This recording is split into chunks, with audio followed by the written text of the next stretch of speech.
Good morning, and a very warm welcome to all of you joining us once again on a very beautiful but rather cool morning in Djuma in the Sabi Sands. It is 17 degrees Celsius, 71 degrees Fahrenheit, and it is a glorious day to start off with a female leopard.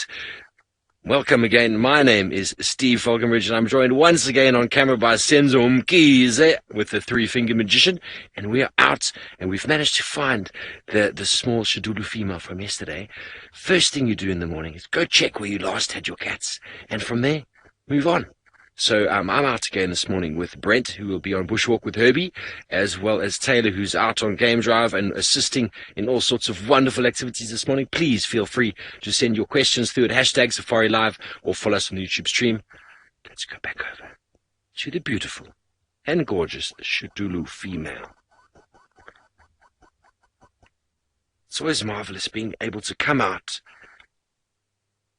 Always wonderful being able to come out and just to find this young leopard in the same place she was, except for the fact that she was in the tree feeding on a duiker.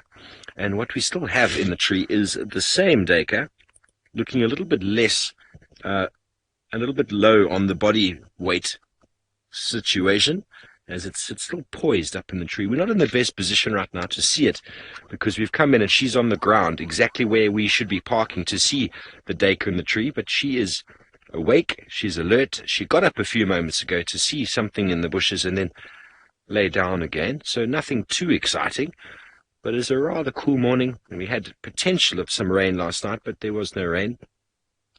But temperatures are marvelous this morning and posing to be a beautiful, beautiful morning in the African savannah. Last night we had this female, as I said, up the tree. Scott found her yesterday morning. Or should I say, I found her with Herbie and Craig yesterday morning on foot, and Scotty D managed to follow her all the way to where we are now, and she found a duiker somehow in the long grass, managed to snatch it from a hyena, quickly pulled it up the tree, and then we spent the afternoon watching her feed. It was absolutely marvelous. She's a very relaxed young female. We don't know too much about her. We believe she spends a lot of her time in the west, but we will be with her for a little while and see what it is she gets up to. But let's go to Brent and the Bushwalk team and see what they're going to be up to this morning. Good morning, and welcome to another splendid day in the Sabi Sands, South Africa. My name is Brent Smith. I have Dangerous Dave, the objectified dish, on camera with me, and of course, great to be back with Herbie on foot. Herbie. There we go. So very excited to be on my first bushwalk since I've been back. Unfortunately, I got quite a bit of news from my brother last night. Hasana left the property. Tamba left the property. Tundi and Cub, we tracked her off the property this yesterday afternoon. So we're not going to go march around looking for leopards. We're going to see if we can find some of the smaller things, flowers, bugs, and there's a bigger thing, wildebeest. Now, I'm surprised they haven't started snorting at us yet. They are known to, when they do see you on foot. So quite often, after dark, the herd of wildebeest moves up onto quarantine, where it's open, and there's less chance they can be snacked by lions.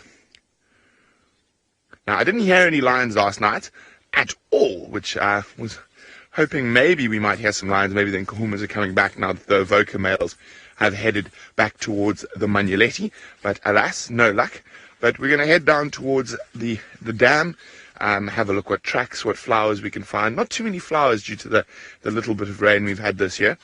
And then maybe head up the Moati towards Gallagher and see what wonders we can find around the drainage lines or river systems. So while I stroll through the bush and enjoy myself thoroughly, let's go see what the very loud and not so green, or maybe she's still got a bit of green in her hair, Taylor McCurdy is up to.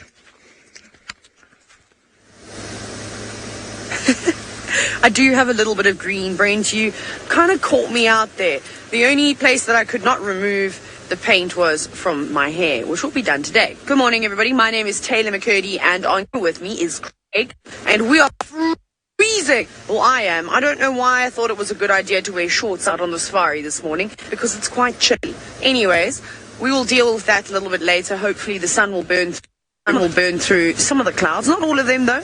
Oh, because we like the clouds, so we can have a nice cool day. Look who we've got. Good morning, guinea fowl.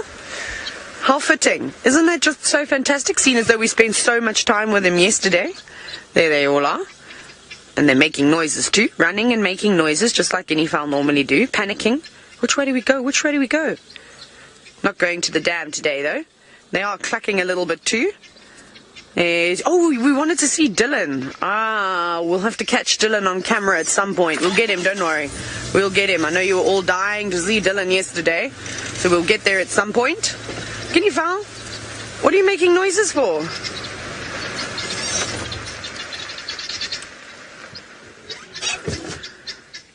Very chatty this morning, the guinea fowl in the long grass. You can barely see them.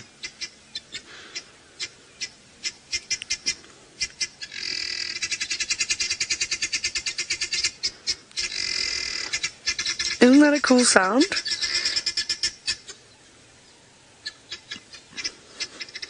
I'm quite fond of the sound of guinea fowl. Now, Sandor, you've asked for crocodiles today. We shall try our best. See if we can find Vladimir, Boris, or perhaps Snappy down at Chitwa Dam, because that's where we are. We are on Chitwa. Yesterday we were discussing what guinea fowl eat. Now, I know they have disappeared behind a fallen silver cluster leaf, but we were talking about how they're feasting on grass seeds at the moment. And here you go, you can actually see them. They're looking for the juiciest seed, pecking away, stretching their heads up high. It's like they're all rallying one another. Right, guys, let's get this day going. Let's eat all the food. Go, go, go. I actually don't know what they're saying because I don't speak guinea fowl. And off they go.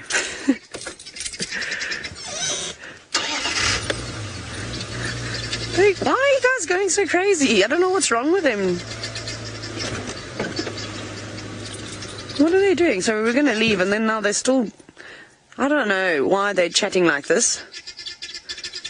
I mean, they're not alarming. You can see there's nothing that looks like... Well, it doesn't look like these guinea fowl are frightened whatsoever. Oh, that one just flew out of the grass. Okay, bye. Apparently they don't want to be on camera today. That's all right. Fine. Bye, guinea fowl. I'm just trying to think now. Dylan has just come out of this road. Do we want to go back around that way, though? Yes. Later. We'll go over the dam wall and do a couple of laps around Chitwa Lodge to see if Tingana came out, because that's our plan this morning, is to have a little look around to see if we can finish the story of Tingana yesterday, seeing as though he just, very rudely disappeared into the camp and we couldn't follow him, which was a little bit sad, but hopefully we can get him again. Yesterday was so windy, and the wind did stop at quite late last night. So if he has gone wandering about, sort of between when we left him and early hours of this morning, hopefully those tracks will be nice and fresh and easy to read in the sand, because it can always be a little bit on the tricky side when the wind has been blowing about. So I'll check here as well. The leopards love to walk around here, down and up and down this road. Also just checking the big marula trees, plenty of big marula trees around Chitwa Open. Who's going now, Azul? There's another bird. They're all shouting. All fish eagles are going. It's all very exciting.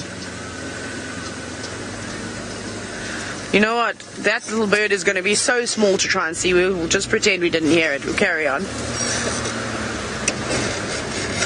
Don't know what's making that noise. Now, Brenda, seen as though we've been having a fowl fest since yesterday afternoon, you're wondering, is there one guinea fowl that looks out for the rest? Well, I suppose when you live in a flock, they're fairly social, guinea fowl. And yes, they will look after one another. So when I say that, keep an eye on each other. They're constantly looking around, and if one does give a bit of an alarm call, you almost see a reaction from the others immediately. Hello? There's one up there, Craig. I don't know if it's going to fly, though. This is my favorite, is seeing guinea fowl up high. Also, clucking away is quite nice. Make a great wallpaper. The silhouetted guinea with a leopard orchid and a leadwood tree. Bye-bye. Off it goes. Ooh, good morning, Lady Starfire. How's it going? How's Ben and Tesla today? Are they well? Hope they're well. I suppose they're going to bed just now. Anyways, you were wondering, how many chicks do guinea fowl normally have? I'm just trying to think of how many eggs they can lay. I'd imagine it's quite a few. Going to busk here quickly. I'm going to say they must have between 6 and 12 eggs. I actually don't know. Somewhere around there would be a lot. But look, the guinea fowl are also around, but that's not what we're going to look at now. We've got the hippos. Hello, hippos. Quite a big pod too.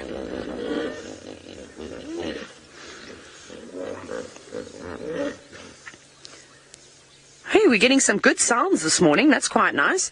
All the animals are very chatty, and those two little hippos are mouthing one another, gumming one another. There's no teeth there. Off they go, playing around while the adults have already gone to sleep. That's quite funny, in fact. Little ones, of course, running around while the adults just want a bit of peace and quiet. I bet it sounds familiar to all the parents out there. So off you go, back across to Steve. Xidulu is on the move. Yes, she did the characteristic yawn, and then a second yawn, and then I counted to 5, ladies and gentlemen, and she stood up. She looks up at her sun-dried dacre, and she's now moved into the thicket, so I'm wondering if she's going to go up the tree. Stand by and watch with us, and let's see if she does show us how agile. Here we go. Ah, fantastic. Isn't that magical to watch a leopard go up a tree? Always find that really magical. Could you hear the claws on the tree there? Very strong, very powerful.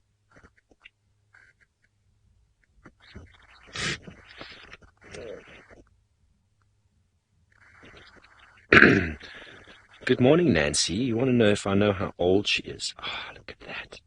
I don't actually, Nancy. I think Brent might know. We were having a little chat about where she comes from last night, him and myself. Maybe those of you who are watching who know our leopards intimately will be able to tell me where or how old she is. I know she comes from the Ottawa area in the Sabi Sands, which is just north of the Singita property. From Ingrid Dam. She is the female, or the youngster of the Ingrid Dam female. That is as much as I got last night out of Brent, but I didn't actually ask him the age. So I wonder if those of you watching who've seen her before, I'm pretty sure some people will know exactly how old she is. And she is back to exactly the same behavior she was last night when we left. Thanks for waiting for us, young lady.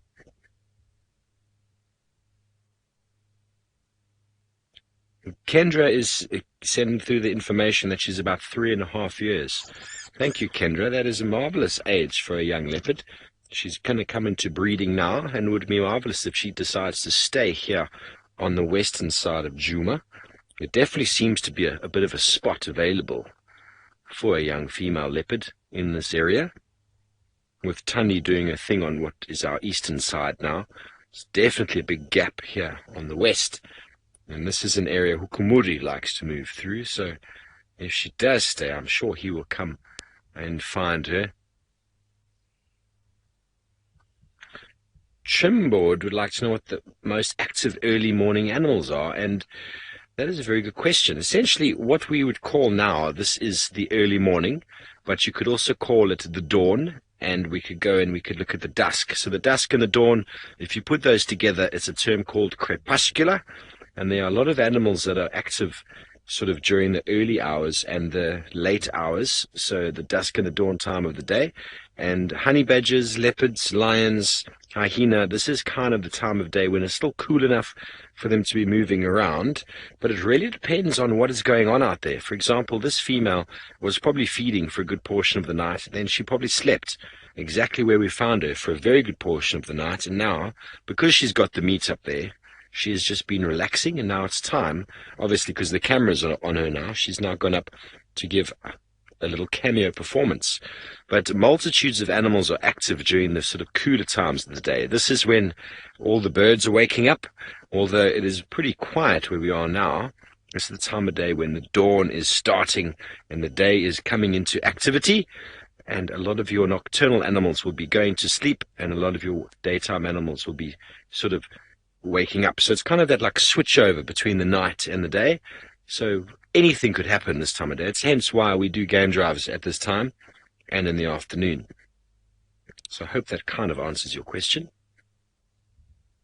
How's your view there, Sans? You want me to go back a bit? Okay, we're just going to move back a couple of meters, see if we can get a little bit of a better look at her. We are in the sighting on our own. And while we do that, let's go and see what Brent is up to on his bushwalk. I'm sure he's super excited to be back on foot. I'm still searching for flowers, and as I said, with the lack of rain we've had this year, a lot of the flowers haven't popped out. So we're now heading down towards the Mawari, the little river system that runs through the heart of Djuma, to see if we can find something there. Before then, we're going to pop off at Leopard. Dave, you're going to fall over some elephant dung. See, I love this. You know what you must do to cameramen when they're walking like this? You walk faster, and then they've got to keep walking. Come on, Dave. Move, Dave. Move, Dave. It's very funny when you start walking faster, and you can just see it in their faces. Slow down. Slow down. Sorry about that, guys. It's just really nice to be out. Oh, sorry, next, can you send that again? My earpiece popped out while I was tormenting David.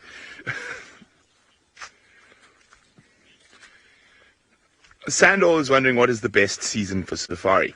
Now, all year is very good. It depends what you want. Summer months, birds, it's beautiful and green, there's water about. But for me, if you're only going to come on sort of one safari in your life, the best time is sort of the end of October, beginning of September. It's just before the first rains arrive. It is very hot, but it is very dry. That means the animals are concentrated on water points. There's a lot of interaction between the different predators. There's a lot of hunting behavior. So that's why I like that time of the year the most personally, because you got to see a lot of action. So you've got lots of elephants around drinking at the water holes that are left. You've got lions, buffalo, wild dogs, everything sort of kicking off.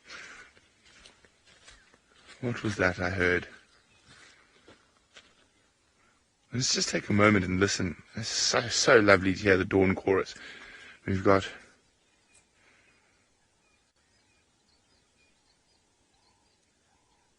I mean, I can hear at least 15 or 16 different species of bird. Some of them sound quite lovely. Others like... Otherwise, unlike some of them, like the virtual starling, not so pretty. Ooh. Hello, knobthorn. Now, this poor knobthorn is in trouble. Now, quite often, this is how a lot of the bigger trees in this area come to be an end. So you can see an elephant is stripped off a lot of the bark and the cambium layer. And what happens when elephants do that, so the bark is a protective layer for a lot of the trees, but once it's been stripped off, it makes it a lot easier for the wood borers to get in. And you can see we've got some little holes here, and those are wood borer beetles. It could even be a click beetle. Now, what happens is, because the bark's not there and it's not getting any moisture as well from the ground, the wood dries out. You can hear how dry it is when I knock on it. It sounds like you're knocking on it. And you want to turn? Oh dear, tree, you're going to die. So what happens is, this tree is still alive at the moment, but so what happens, you can see how dry it is now. And, oh, a perfect hole as well from the borer beetle. Isn't that cool? But, so what happens is it dries out, the borers get in, and then another one of a tree's nemesis can also get in much easier, especially while the wood's dry. And you can actually see on this side over here where the termites are already in. And even though it doesn't look too bad from the outside, on the inside it can be... It's a bit more solid this side, but completely eaten. And as we move around, You can actually see a tiny bit of bark and cambium layer that is still active here because it's actually dry and rotten on the other side, but it's still taking nutrients from the ground up towards the top of the tree. So what happens in these situations is, as every season, and especially in the dry season, as the tree dries out more and more and more, the more borers get in, the more termites get in, and often the end of these trees is that they'll still be alive with these little bits taking stuff up, and they just basically get so rotten that they can't hold the weight of the rest of the tree and just collapse.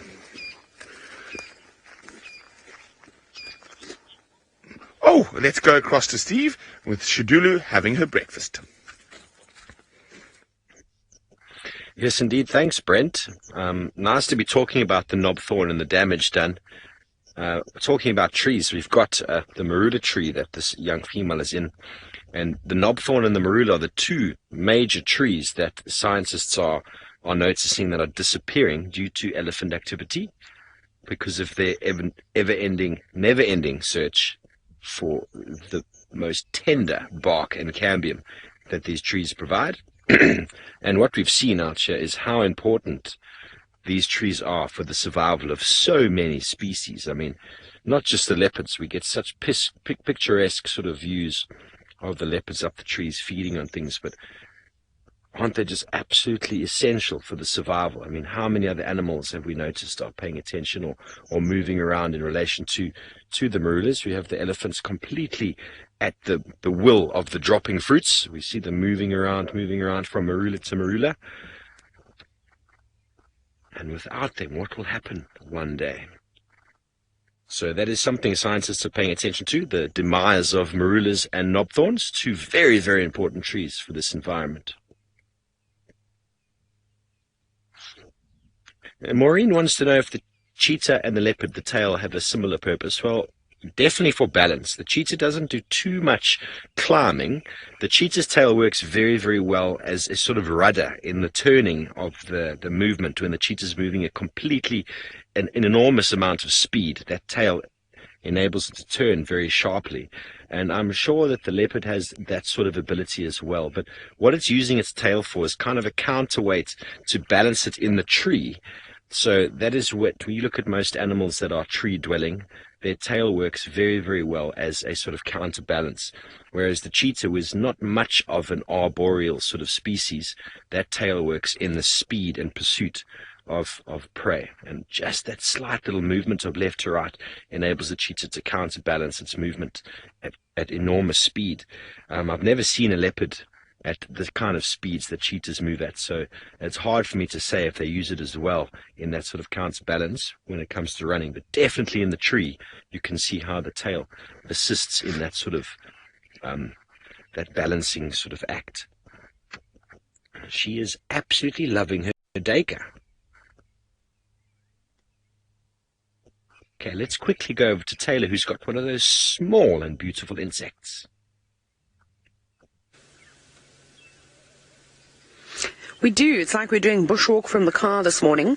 We have found ourselves a sleeping dragonfly. So be careful not to talk too loudly. I'm just joking. I don't think it's too bothered by us. Now, it's on a guarri tree, and if you're wondering why is it not moving, it's because it's very cold this morning, and it's obviously slightly frozen. It hasn't quite warmed up its wings and its legs just yet, but it's in the perfect position because it is sitting on the eastern side of this guarri tree. So, like we said, as soon as the sun pokes through the clouds, it'll warm up and it'll be able to carry on with its day.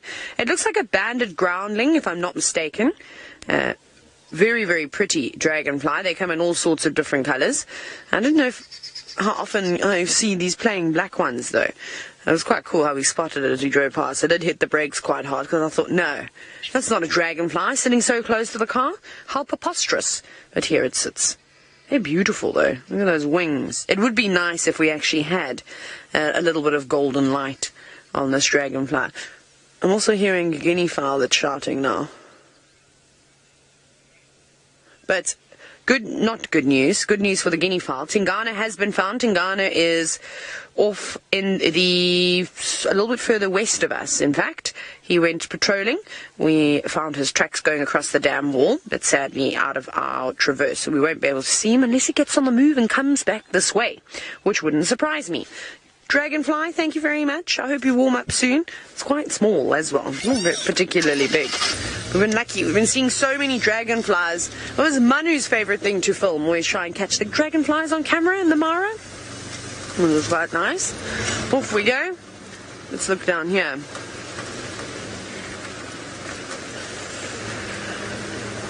Now, boardwalk. As we drive through the Sabi sand, you're wondering what reserves do we drive on? Well, we are driving in quite a big reserve at the moment. We're in South Africa. We drive in the Sabi Sand Wildtuin, which is it is the most famous safari destination in South Africa. What do I mean, one of the most? And it's known for its leopards as well. Steve has proven this morning. So it's about 60,000 hectares. What's that? About 130,000 acres of pristine wilderness, unfenced and open to the Kruger National Park. So the animals can all move around here, which is quite nice. Essentially, they've got just over 8 million acres of land to go around on. And then we specifically drive on Djuma Private Game Reserve and Chitwa. So those are two reserves within the Sabi Sand Wildtuin. So privately owned land. And then also up in the Mara, we just not having a little rest. We're sorting out a couple of things there, but we'll be up in the Mara soon again. So that's in Kenya. So the Mara Triangle and the Masai Mara Reserve. So that's very exciting. If this is your first time watching us, keep watching, because I promise you, you'll love it. And wait till you see the wide open plains. The two locations are very, very different. There's obviously got a lot more trees to it, a lot more sort of woody plant species.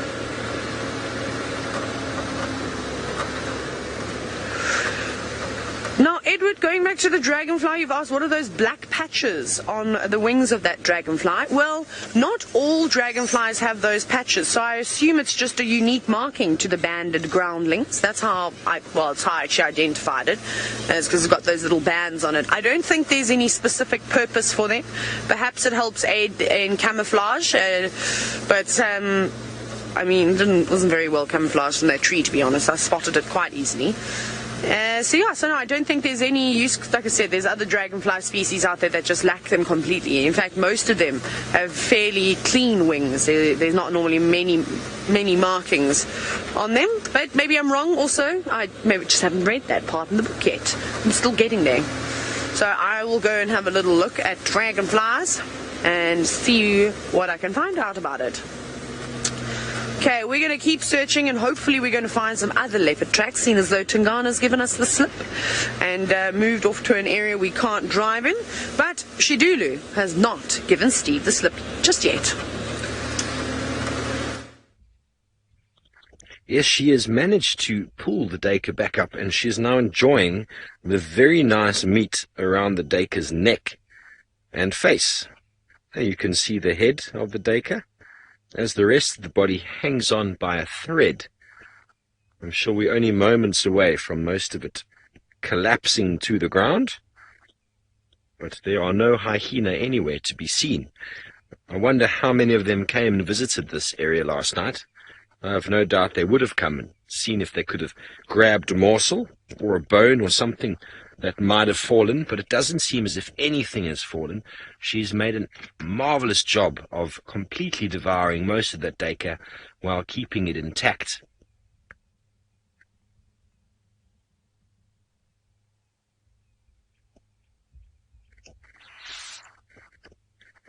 Wisteria would like to know if the cats sleep in the tree to make sure the kill doesn't get stolen, and that does often happen. We found her just on the floor, where if you were watching when we started, that's where she was. But she spent the whole of yesterday afternoon in the tree on a branch opposite from where the kill is. And it's not uncommon for leopards to sleep very close to their kill. But if a male leopard, for example, she is enjoying the face now. That is the eye she's about to lick off. Oh, let's have a listen, shall we? Let's see if we can hear the crunching of the face.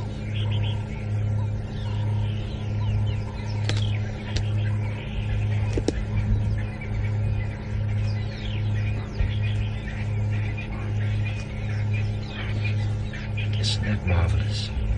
Nothing goes to waste here, folks. She'll eat as much of that dacre as she possibly can. And then the bones that do eventually fall on the floor will probably fall prey or victim to the marauding hyenas that are for their never-ending quest for bone marrow and nutrients.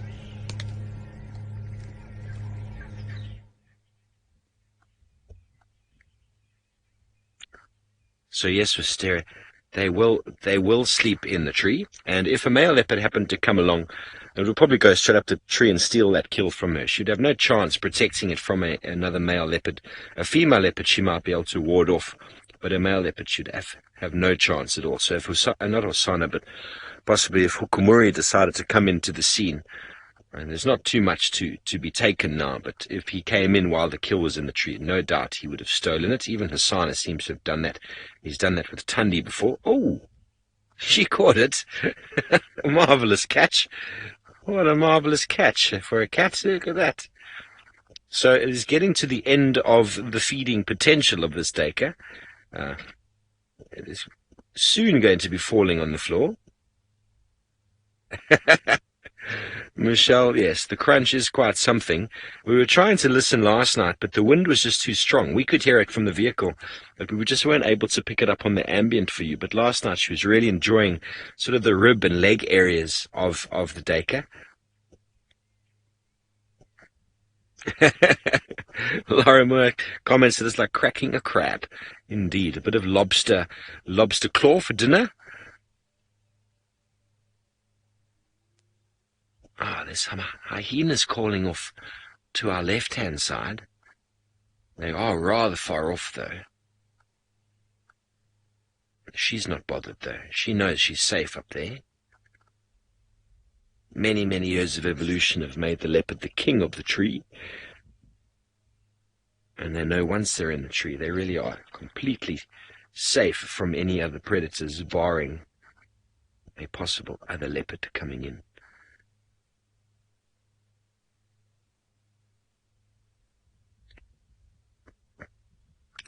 But we're going to stay with this female. Let's go back over to Brent on foot and let's see what he has. Let's see what updates he has for you.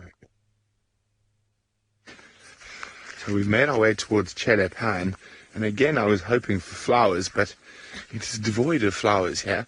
So I'm going to go down to the waterhole, and you've always got to be quite careful when you approach waterholes. Now, I've been gone for so long that I'm not used to not seeing buffalo everywhere. So I'm even extra cautious when I come up to these, because when I left there was buffalo bulls everywhere, but not too many of them at the moment. So still pays to be cautious, so you do not end up riding on top of a buffalo, well, on top of a buffalo's horns. So here we are at the waterhole. Good morning, Patrick. Patrick's wondering, what do I like the most about bushwalk? Well, Patrick, I just like being out on foot, and you don't have the sound of the car. You've got all the bird sounds. There's hyena that Steve was talking about, actually like close to us, probably about a kilometre to the west. I could hear them calling, ooh. So it's being able to hear everything, and the sights, the smells without from a car. Although Dave does walk like a breeding herd of elephants behind you. Doof, doof, doof. No, I'm only joking, Davy. That's Chandra. But yeah, so no, I just like being out on foot. Of course, I really love tracking big cats on foot, but unfortunately we don't have any cats to track. So I said I wasn't going to go look for a leopard. I lied. Well, I changed my mind. I didn't lie. So we were going to go up towards Gallagher. We decided to come back down, and we're going to walk all the way to the southern boundary and check around Twin Dams, because Hosanna does do strange things, loop around, so he could have very easily crossed back into Djuma. So we're going to go see if he's come through. Maureen is saying, watch out for crocodiles. I think I'm okay here, Maureen. It is quite a shallow pan. I've actually walked through it before. But I will be very careful of crocodiles, Maureen. I've spent quite a lot of time with crocodiles over the years. Ooh, tracking quiz. What do you think, Dave? Let's do a tracking quiz. All of those 4 tracks in my circle there are of the same animal. So let's see if anyone knows what animal has been visiting the waterhole. Hashtag Safari Live if you know. What animal?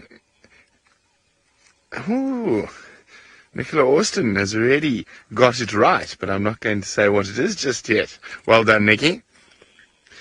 Now, what you're looking at here is the quite rounded front and the quite rounded back. It's a sort of a giveaway.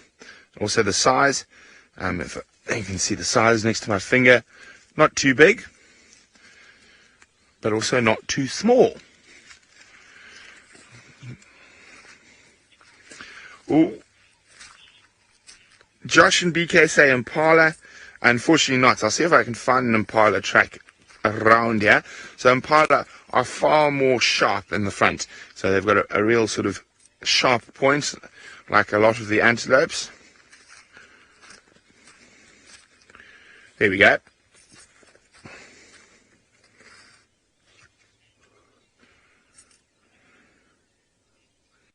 And you can see the very sharp points of the Impala there.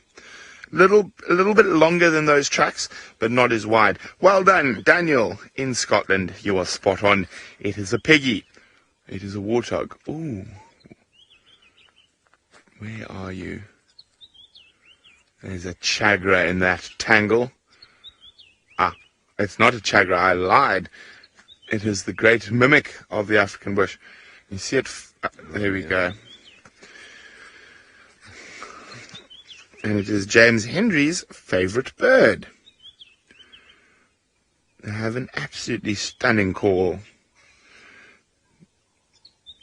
So who knows what James Hendry's favorite bird is? Hashtag Safari Live, if you know the answer. Very predominant callers at dusk and dawn. Beautiful. And they do mimic a lot of other birds as well.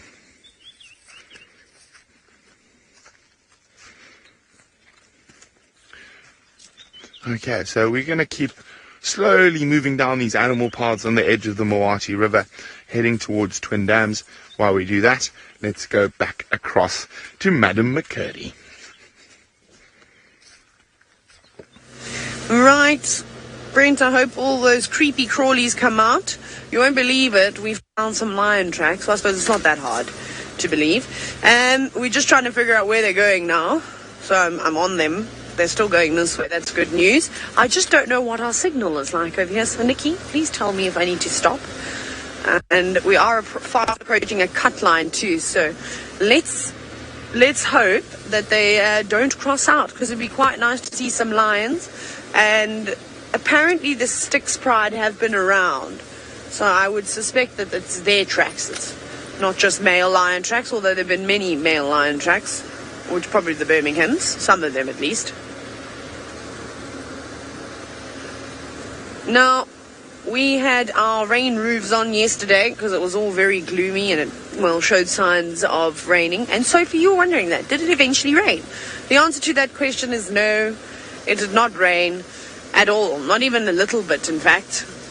Like, not even a spit of rain. So we put those roofs on for nothing, but rather be prepared than getting caught out in a storm. That's never too good. Now, if you're wondering why am I not looking back at the camera, it's because the grass is so long here and the lion must just be sitting, and I'll drive straight past it today. So I'm just keeping a close eye because I don't have the tracks on the road anymore. So at some point while I've been talking to you, they turned off. What's that? I don't think it's anything. I think it's just a Logosaurus. I'm very good at spotting Logosauruses. We'll go back. Nope. It's a herd of impala very far away. So we're going to get up to the cut line and have a little look there and check it to see if any lions have crossed out. Because again, I don't want to be tracking animals that are not around anymore because it's such a waste of time. I'd rather try and find some that are still around. So that's going to be our goal this morning now. We've changed from leopards and we're on to lions. Right. Steve, however, of course, is the man of the match today. He's relocated on Xidulu. She's having her breakfast. Let's go and see if she's finished off those eyeballs. Yes, thanks, Taylor. Lion tracks, that would be marvellous. It's probably the Styx Pride. If you're on Chitwa, I think Brent was talking about the fact that they were there sort of in the east yesterday morning. So it's most likely the Styx. We haven't seen them in ages. And yes, the Xidulu female is up the tree. Absolutely beautiful backdrop. I wonder if these cats realize what beautiful surroundings they find themselves in. Now you can just see her. Isn't that a beautiful backdrop, folks? This is our morning. Beautiful Sunday morning it is as the sun starts to come up through the clouds in the east. Starting to warm the temperature just a little bit. Starting to backlight the beautiful leopard as Senzo slowly moves in to show you where she sits in this majestic and gloriously painted marula with the backdrop of that sky. Isn't that fantastic? And there she is. You can see her Dacre leg hanging from below her belly, with her rudder-like tail balancing her nicely as she actually lies down this time, feeding on the remains, the last final snippets of the Dacre's neck. I'm sure it will be dropping to the ground soon as she slowly finds the last bits and pieces of its meat to be eaten.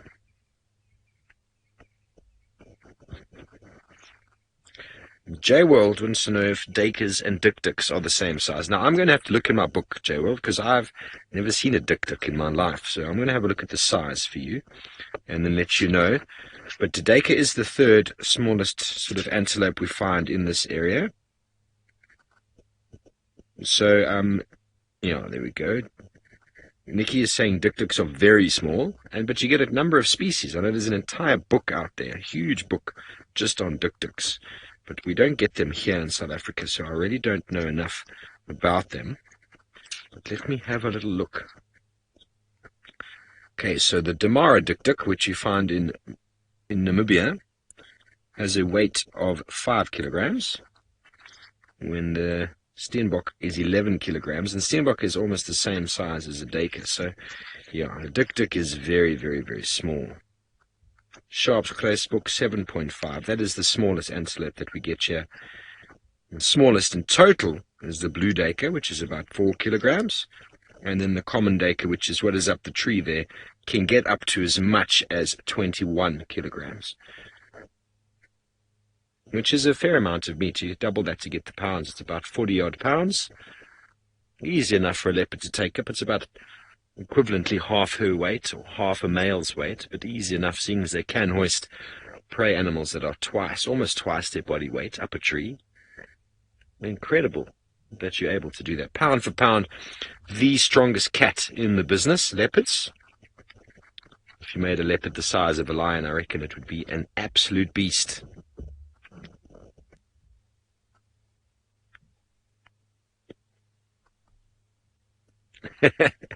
Hello, Maureen. Again, you want to know what body language leopards give when they want to be alone. Well, first of all, if a leopard does not want to be seen, it will just disappear. You won't even see the body language. The behavior that you might see if, for example, you are disturbing it, is it might go flat in the grass, ears down on its head, and you might see a flick of the tail. That is a warning sign that is basically saying, do not come any closer. But generally, before that stage, the leopard slinks off if it doesn't want to be seen. They are masters of stealth and camouflage. And if leopard does not want to be seen, they just move off. The leopards of the Sabi Sands are absolute superstars. And they love performing in front of the camera. I haven't experienced any behavior like that from a Sabi Sands leopard because they are quite relaxed to the vehicle. They know that we are just taking photos and video, as this Xidulu female really enjoys the face of this Dacre. What have you spotted, young lady? Constantly alert, folks. Constantly alert. Even though she's got some food and got a relatively full belly, they are always prepared and alert for anything that might sneak up. Any small antelope or impala or something that might make itself available, they will constantly be prepared to catch and hoist.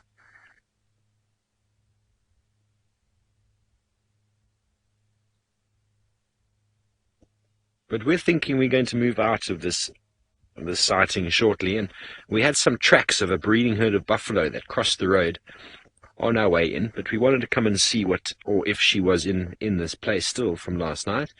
And what we do know with the buffalo coming in is we might get tracks or activity of lions following them in. Who knows, maybe Hassan has decided to follow them as well.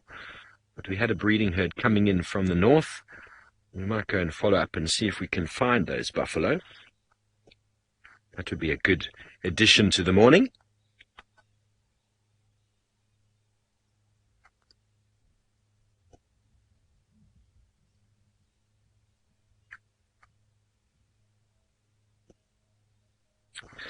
Dino Man has made a very good comment statement there about, like, how do leopard males know whether a cub is theirs or not? For example, Hukumuri knows that a cub is not his because he hasn't been here. So how does Tingana know if the cub is his or not? Well, it's a very good question, that. And the fact that leopards and lions both have what we call induced ovulation, that is the thing, that is the reality behind it, is that copulation is not guaranteed to provide offspring. So there's always that sort of unknown for a male. If he's sort of serviced that female and mated with her and she has a cub, he might think it's hers. So it actually adds to the survival potential of that cub. But if a male meets a female he's never encountered before, he knows for a fact it's not his. So it's very hard to actually know how they do know or don't know whether it's theirs or not. And that is the sort of the crux of the matter, and the reason why ovulation and reproduction in leopards and lions is so slow or so poor, to enable the males to sort of have like a guessing game. Is it mine? Is it not? So it's very hard to really know better. Do they know? Can they smell it? No. So it's difficult to really know how they do know or don't know. But if they've mated with a female, there's kind of that understanding that he potentially might be the father, as the sun clears the clouds in the background, illuminating a beautiful marula tree and a beautiful leopardess.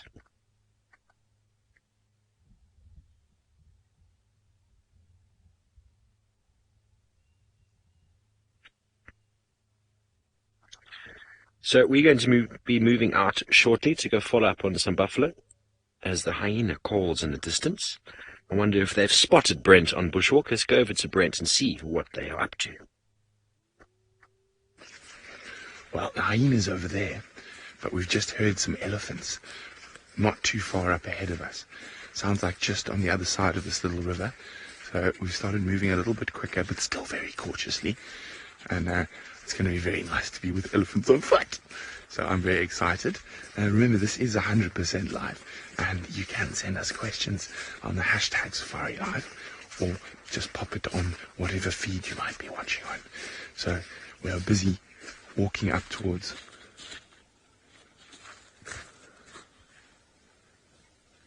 elephants. So the ellies sounded like they were just beyond these thickets in front of us here, around there. So we're going to be very careful as we go forward from here. So we're going to sneak.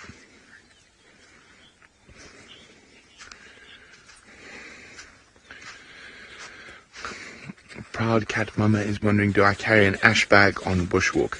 Now, I know a lot of the other presenters do, but I don't. I don't feel the need. I can normally work out the wind quite easily. There's lots of different ways. You can just do that.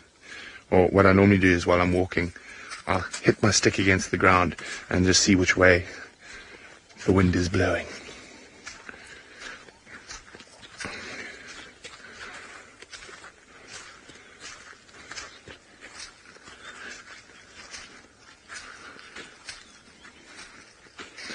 Swapna is wondering, do we get hartebeest in the Sabi Sands area? No, we don't. Well, there were a few Sabi, possibly historically, but very, very few of them, and they're part of the hartebeest family, but we've got no true hartebeests here.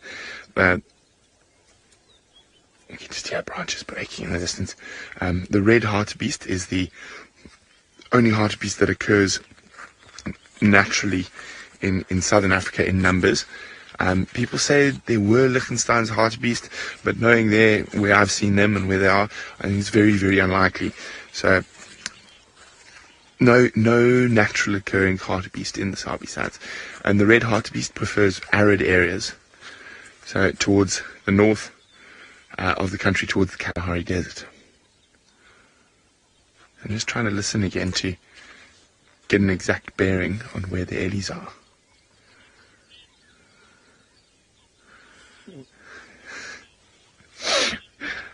Christine is wondering, have I seen Gnormus Gnorman the Gnu since I've been back?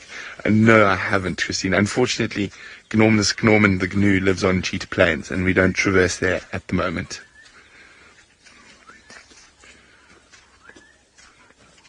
Herbie's doing my listening for me up ahead.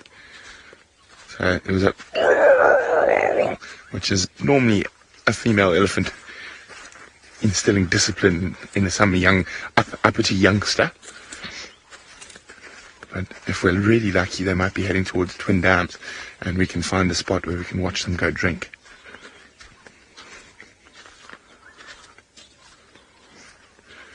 I was just saying, I've lost Hasana's tracks. Hasana, but we knew he went out this way.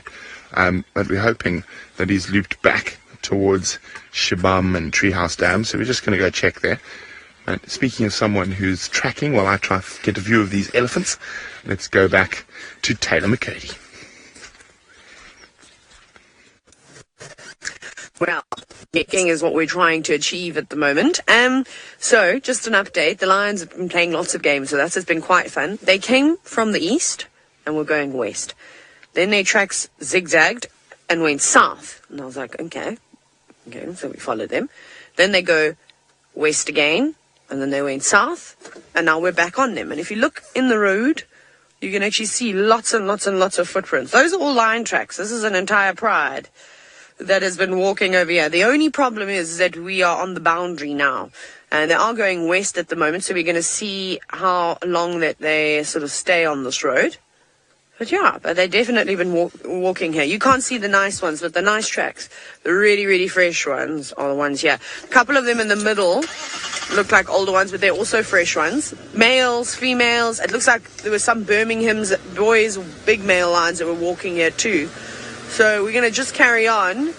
But I have a sad suspicion that I think these cats have probably crossed off of the property. And the reason why I think they were zigzagging like that is perhaps they were stopping, listening, trying to hear if there's, any food around. So if there's a herd of buffalo or some impala or waterbuck, all chatting away at night. The lions, of course, are going to be responding, so that will encourage them to change the direction quite often. They weren't running, they were just walking. Bye-bye, lions. Off they go down there. Guys, that's it. We can't follow them anymore, unfortunately.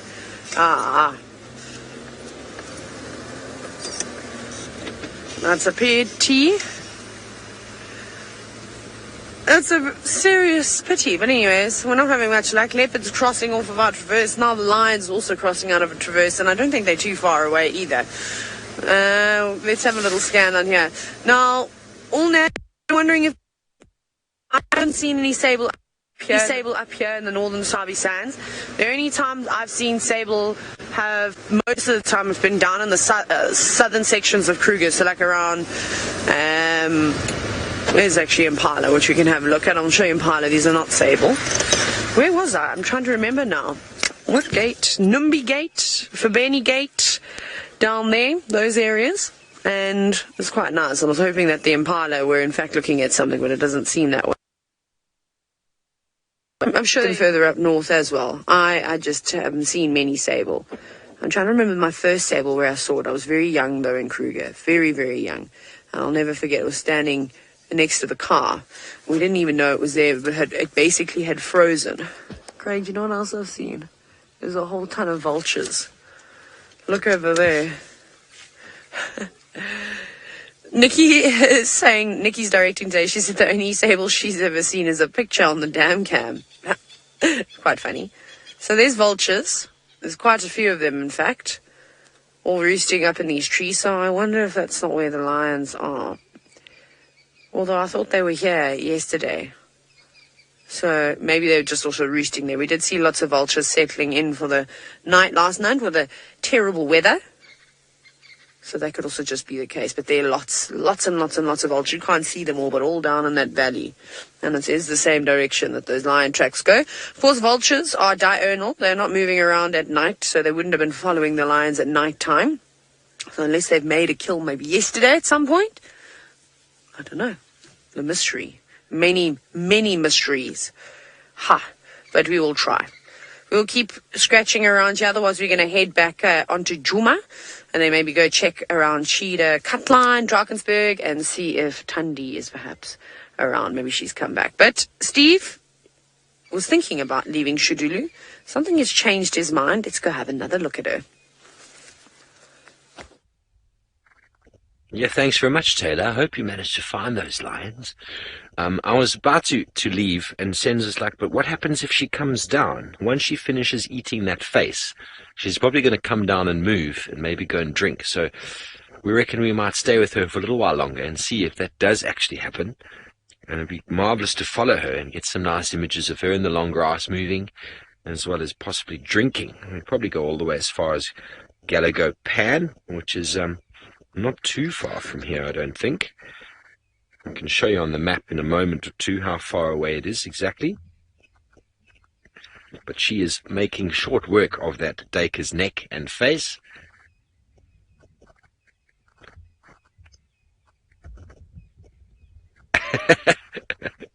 Ali, I'll get back to your question now. We are just on Aubrey's Road over here. And Galago Pan is just in this sort of section over here. So it's not very far from where we are, I don't think. Am I right, Sens? It's about there. Okay, so if she drinks, she's probably going to go over there to drink. That is my assumption. And if I show you on the map here, this is where we had tracks of those buffalo coming in from sort of Galago's side, probably from the north, coming in towards this area. So they're probably headed down towards Treehouse Dam. So when we do leave eventually, we'll probably see if we can follow up in that area. But Ali wants to know, would a leopard hoist a live animal in a tree? Normally, Ali, they kill the prey first, purely because the alarm call that an animal gives off when it is being murdered is enough to attract all sorts of other attention. So they will often suffocate either on the nose or on the neck to try and to prevent that noise from happening. They've done lots of studies to figure out why do animals make this dying, bleating call. And what they've realized is that that call attracts absolutely everything. So from hyena to lion to leopard to even cheetah will move into an area where they hear that alarm call. Not that alarm call, that distress call. Because what they realized over many, many years is that the distress call didn't sort of frighten. So the impala gets pulled down by a leopard. The distress call actually attracts some of the impala to come and have a look what's going on.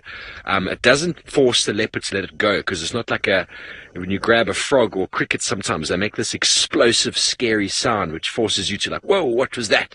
It doesn't do that, but what it does do is it attracts attention from other predators, and they quickly come in, and that noise or that momentary lapse of concentration from the predator can sometimes allow that animal to run away. I've seen it many, many times where a lion or a leopard pulls something down, and as they pull it down, that sorry about that, man. She didn't get it. She didn't move towards that.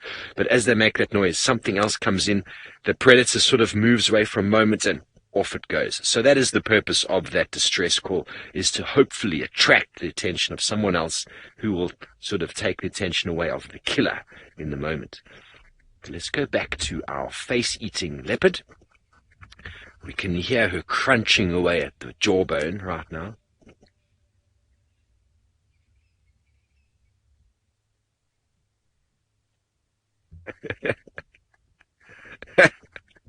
Lorne, wow, there's an interesting topic flowing this morning. Lorne wants to know if leopards have been known to keep live prey hostage and eat it later. Lorne, I've never noticed leopards doing that. What I have seen with lion, leopard, and cheetah, not directly myself, but I have seen documentaries of it as well, is they quite often will catch something and not kill it. Generally a youngster, a baby animal, they'll catch it and then present it to their cubs, and then allow the cubs to play with, catch, and eventually kill that animal. So the leopards don't do it for themselves to keep as a larder for later, live anyway.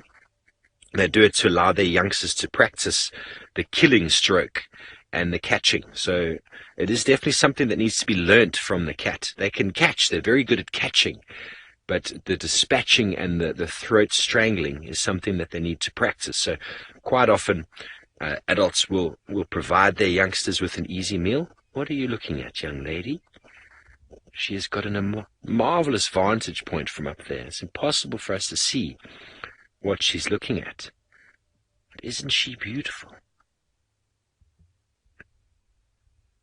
She's very focused on something, but nothing there. Back to her meal.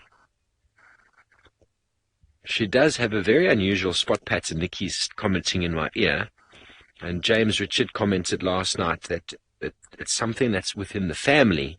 On her right-hand side, she's got that row of 4 spots with a dot above, which appears to be quite sort of genetic with her family tree, which is quite an interesting thing to pay attention to. When you spend enough time with the leopards out here, it's awesome to see how they differ from each other. Yeah, she's really enjoying the face and the head right now. Nothing goes to waste, folks. The carnassial shear cutting through the sinew of the head.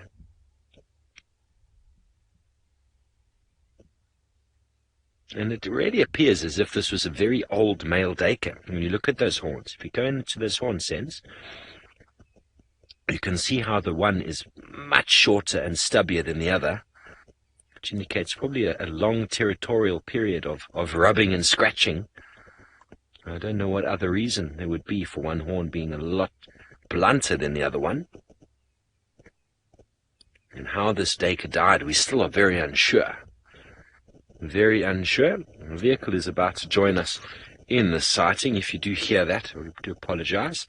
But we're going to stay here, I think, a little bit longer, because I think she's nearly finished eating this head, and then from there on, who knows what she's going to do. But let's go over to Brent for an update on foot. Well, we're still stalking towards those elephants. They're somewhere up here. But we found a wild flower that is not a Waltharia and not a Justicia. Here we go. Isn't that pretty? It is a wild foxglove. Now you can eat the leaves and roots of the foxglove. I can add it into a vegetable stew or just a group of vegetables. I personally don't like it very much. It's got a very strong smell. What do you say that smells like, Dave? Yeah, it doesn't smell tasty. No.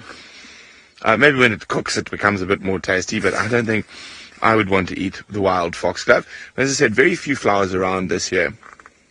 I'm trying to describe the smell. What would you say? Cat urine?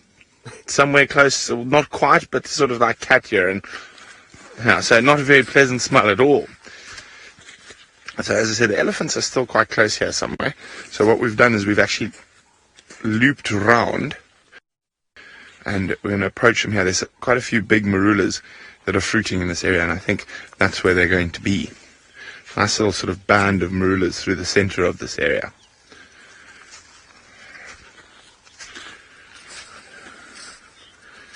So Lynn, James, Judy, and many others got the name of that bird correct. James Henry's favourite bird. It was indeed the white-browed scrub robin. Now, when you look at elephant dung at the moment, as I said, this is a bit older, but look, there's just so many marulas in it. Marula, marula, marula, marula, marula, marula, marula, marula, marula. Okay, enough saying marula. So it's probably likely that that's what these ellies are doing. They found one of the sort of later fruiting trees, and they're taking advantage of it now before the winter sets in. Okay. Well, watch the stick, Davy.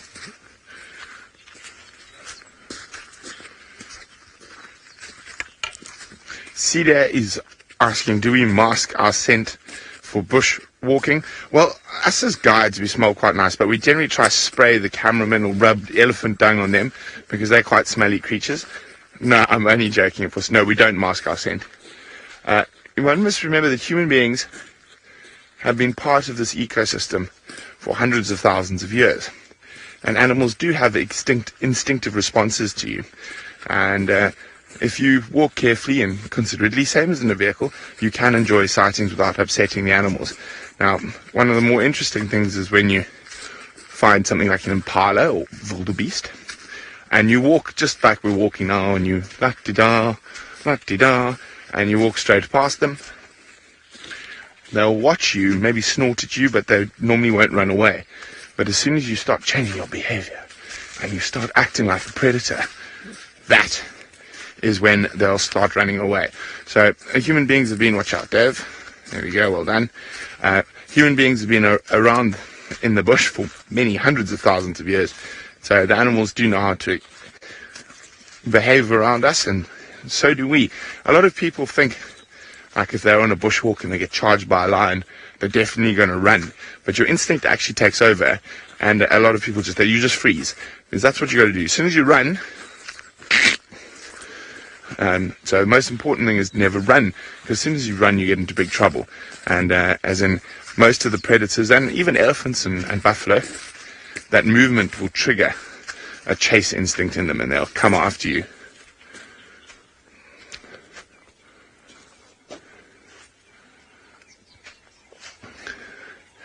Now, Edward's wondering, how cautious do you have to be to go up to ellies on foot? Now, it all depends on the ellies, Edward. So, a big elephant bull, you don't need to be that cautious. You can get quite close to them, and you can almost let them know you're there, and they're actually sometimes more comfortable with that, and they'll watch you and sometimes even come closer to you. Elephant breeding herds, you do have to be more cautious. They tend to be a bit more temperamental, so those elephants managed to cross Gowrie Main behind us. I heard footsteps. I think we might have been a bit late trying to loop around in front of them. Of course, elephants can walk much faster than we can and cover a lot of ground. But hopefully we'll find some more a little bit later. But yes, with breeding herds, you have to be more cautious. You generally don't like to let them see you, and you will try to sort of sneak about and keep the wind in your favor. But with elephant bulls, it's normally okay. So let's hope we find a big elephant bull. Maybe even Daryl. I saw Daryl yesterday, and he does move around quite a bit.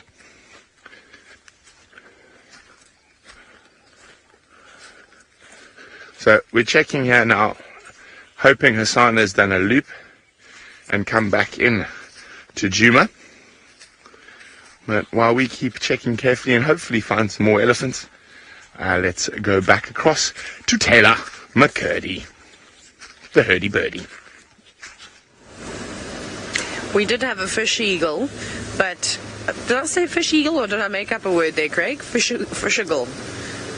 Did I say fish eagle? I don't know what I just said there. Anyways, we did have one, but then it did what birds do best and flew away. Typical. Typical. Right, so I think we're going to give up on Chitwa this morning. Can't be lucky all the time now, but we tried our best.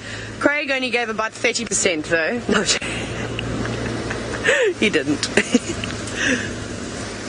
Ooh, here's a great question. Now, Nicole, I'm just quickly checking the road, make sure first there's no cars and also for tracks.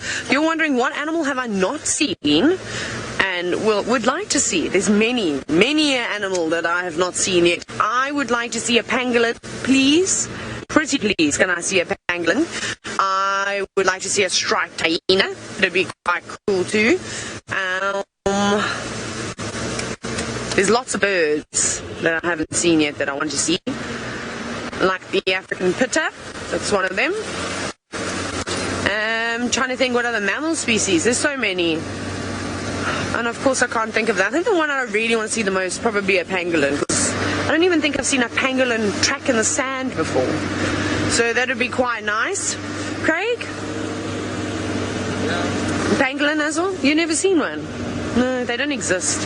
I think it's like a mythical creature that, you know, a few people have all just jumped on the bandwagon and said. Nikki's now telling me all the animals that she wants to see. Nikki wants to have a good look at a honey badger. I've been fortunate enough. I miss seeing honey badgers actually, and I don't know why we don't see them here. Well, we do, and I know the grass is quite long at the moment, so that definitely will explain, you know, it to some extent. But when I was down in the southern Sabi sand, my goodness, most evenings, just after the sun had set, that sort of half an hour after, just as the last of the light's starting to fade, the really tricky light, you'd see them digging in rhino middens. Digging away, getting all the little beetle larvae and all sorts of other little insects and things that may be in there. And they were normally quite relaxed as well. We had some really great sightings. Sometimes a little bit too far away to take a picture, but you could sort of, well, a decent one, because, you know, if it's dark like that, you've got to change all your camera settings. So I also don't have a really good picture of a honey badger, but you'd be able to sit from a little bit of a distance and they quite happily go about the evening, which was quite nice. I've had, here at my first bushwalk that I ever did at Wild Earth, we had 2 honey badgers on foot, which was quite cool. But I don't know if we actually put them on camera, but we had them run past us, so that was fun. They are. Ooh. Now, here's something I have seen, Anna Marie. You're wondering if I've ever seen an aardwolf? Yes. Many. I was spoilt in seeing brown hyena, caracal, serval, aardwolf, African wildcat. Not African wildcat, not so much in the Eastern Cape, but the other animals that I was just mentioning. I was very lucky to spend quite a bit of time with them. So yeah, the Eastern Cape is great for lots of the small things. I've got male leopard tracks again. Crikey, where are they going? Yeah. So maybe towards cheetah cutline, so that's good news. We'll have a little scratch here then and see who's around. So I haven't seen one. Oh no, I lied. I saw one in the Mara. Just one though. David and I saw it together, which was quite cool. And I think that was David's first one, in fact, and it was such a nice sighting. It came running out of the grass onto the road, and I quickly switched the car off, and then stopped in the road, turned around, looked at us, and then just sort of slowly walked off into the grass. So that was quite nice. Very special to see things like that. But other than that, I couldn't tell you when the last time I'd seen an aardwolf was before my sighting in the Mara.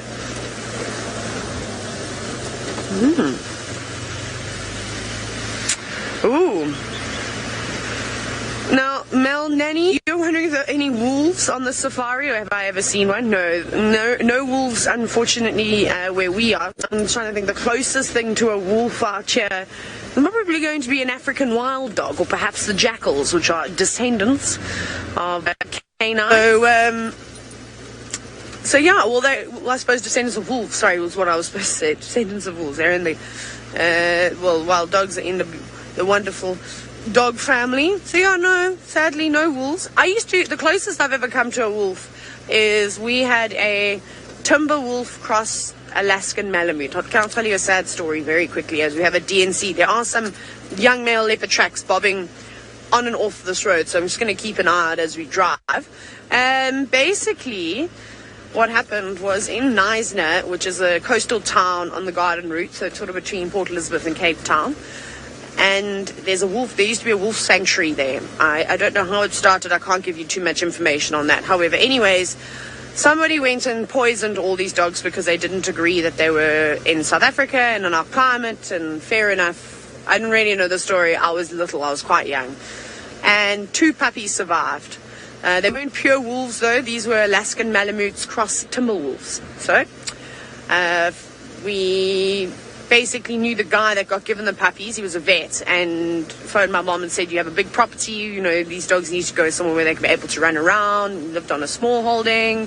So, of course, my mom can't say no to animals, so we got this dog.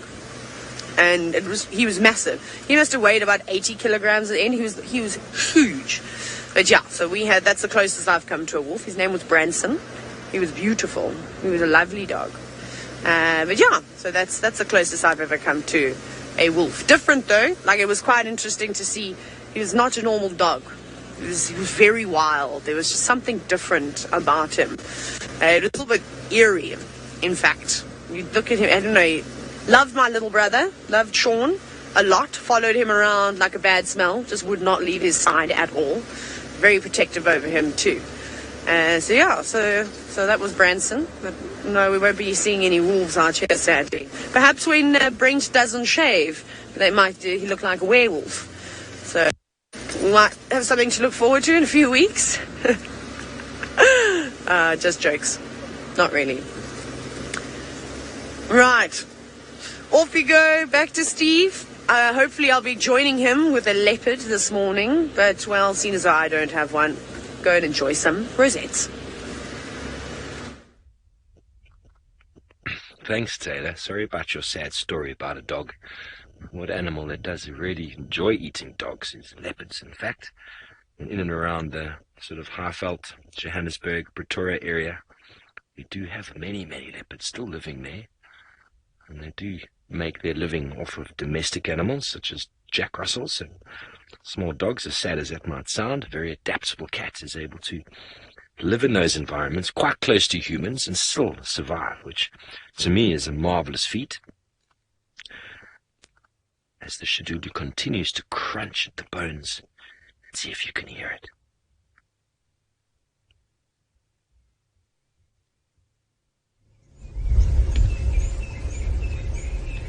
Quite interesting how she puts her tongue to the opposite side of her mouth as she's using the carnassial shear. On the other side, the tongue is actually completely on the opposite side of the mouth. Well, only moments ago, she was munching along and the head fell off, and she looked down very forlornly at the head as it careened down to the floor. The hyenas that were calling in the distance have yet to make any appearance. I reckon they know there's not much left over from her deka. But I find it quite interesting. Can you go into her ear there, Sens, please? She's got an enormous amount of ticks on the side of her head and the back of her neck.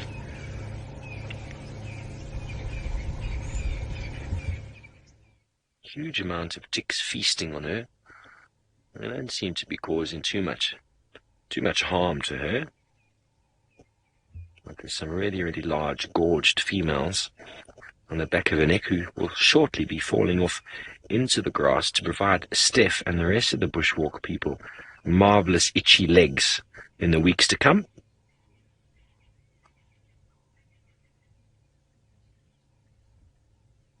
Mia, you'd like to know if a lion would be able to take that kill from her. If Senzo can just pan out a bit and give you an idea of how high up in the tree she is. Have a look here. And panning right out. See how high up in the tree she is.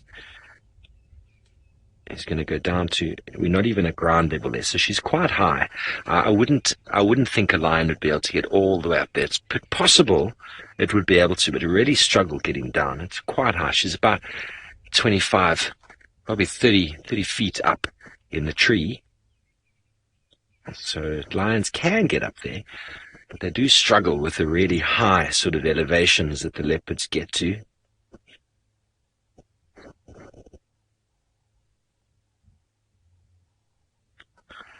Pride Cat Mama would like to know the advantages and disadvantages of solitary hunting.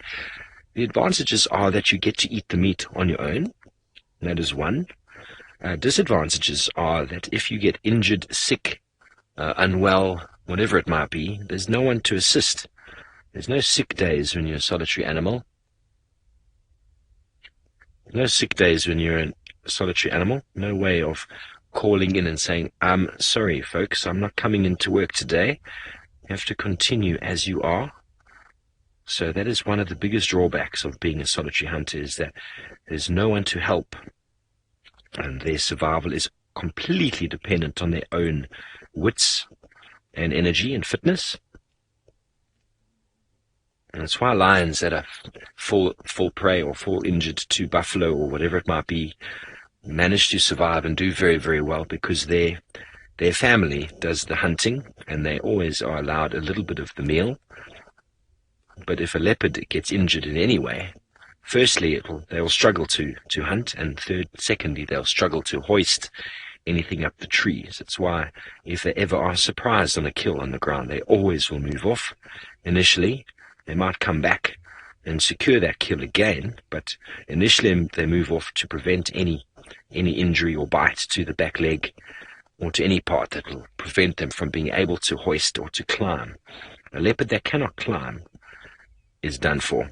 They will not be able to escape from wild dogs or lions or hyena, which will at any given opportunity try and dispatch a leopard. If it cannot climb, they will always attempt to to chase and catch them. The competition, the inter-specific competition between the species is immense out here. And the leopard's one saving grace is their ability to get up and high up into the canopy of a tree. Okay, so from our busy leopard, let's go over to Brent with something that's very busy on the ground. We were just having a look at these ants, and look, there we go, there's one carrying a... Oh, he fell in! There we go. Carrying sand out of their hole. And these ants are absolutely minute. I mean, tiny, tiny, tiny, tiny. I'm trying to think of what I can use as a reference. Let me find something here quickly. But they are incredible. Now, I'm not 100% sure, but they look like African thief ants to me. Which is one of the smallest ant species, but it's very difficult to tell unless I can see one of the adults. The adults look like red driver ant adults, but they're black. Now, I'm just going to tell me when. You can see how small these guys are. Put my thumb. You can see how small these little ants are. So they're absolutely tiny. So African thief ants... look, as I said, I'm not 100% sure, but they look like African thief ants to me. Yeah, so you can see they're actually taking little bits of loose soil and also excrement. They'll actually carry it out of the den and dump it. And they've created this monster mound for these tiny little creatures. Now, as I say, they look like African thief ants. And African thief ants are quite cool because they are one of the natural controlling agents of termites. So, when an adult African thief ant leaves its nest as a flying ant to go set up a new colony, they are probably 1,000 to 2,000 times bigger than the worker ants. And they will take 200 to 300 of these tiny ants clinging onto their body as they take off to start a new colony. And they normally set up their colony near any form of termite mound, and there are quite a few around us. And the thing is, those workers are so small, they go into the termite mounds, and what happens is the termites don't even realize that they're there. Oh, you have an African thief ant on. There we go. Off you jump. Off you jump. There we go, back on the ground. They don't even realize that they're there. So they'll go into the... Danny says the ants are making me itchy. But what will happen is they'll go into the termite colonies and they'll actually steal larvae and eggs from the termites, but they are so small that the soldier termites don't notice them. Now, Danny, something that will make you itchy has picked up on our vibrations while we've been sitting here and is marching straight towards us to try latch on to our bodies. And it is a tick. So it's picked up, and I've been watching it while I was talking about the ants, and it's come from a good couple of meters away, heading straight towards us. And you can see there's a couple of ants around collecting stuff as well. But that tick is making a beeline for my knee at the moment. So I think I'm going to be sensible and stand up before it gets to me. Here we go. Okay. Well, we're going to keep moving, keep checking if Hosanna is come back. While we do that, let's go to Taylor, who's also got something small with 6 legs, not 8. It does. This time around, this little critter has got all its legs intact. The last time we found one of these, I assume it's a nymph of a grasshopper, because it's quite small still. It was missing one. It was also in a lion sighting, but it jumped onto the steering wheel. So I thought we'd have a look. It's beautiful, hey? All these different colors. Now, these are incredible little creatures. The fact that they're able to leap almost about 30 times their own size, which is pretty spectacular. I wish we were able to do that. My goodness, I'd be jumping everywhere. I wouldn't be doing bush walks. I'd be doing jump walks in the bush. But very pretty here. Look at all those contrasting colors. The bright red antenna, the sort of, his eyes look a little bit purple. And then look at those little spikes on the back of its leg. Look at that. Got very big legs. Look, it's turning slowly for you. It's modeling. Well done. You get 10 points for listening, little grasshopper, or whatever you are. I don't know what type of grasshopper it is, I must be honest. So maybe you can all help me, or we can take some screenshots, of course, and I'll look at my insect book later and see if I can find it. But like I said, I think it is a little one still. I think it's not quite an adult. It will get there eventually. But I don't know why its legs are so far apart like that. It's like it's doing the splits, which is bizarre. I don't understand. I'm also trying to get a different look here. Why are you doing that? And then the way that it moves as well, dancing, bobbing from one side to the other. I don't know why they do that. No? Are you cleaning yourself? Brushing your teeth? Got funny little feet as well. They're like yellow. Now, Nikki, you were wondering if the black dot in its eye is its pupil. I'm not sure. Actually, I'm not sure about the eyesight and the eye structure of a grasshopper. It looks like they've got compound eyes. Perhaps it is the pupil. But I'm unfortunately not 100% sure, but it is quite cool. I've noticed that with most of the grasshoppers, in fact, and it's terrible of me. I should have looked it up.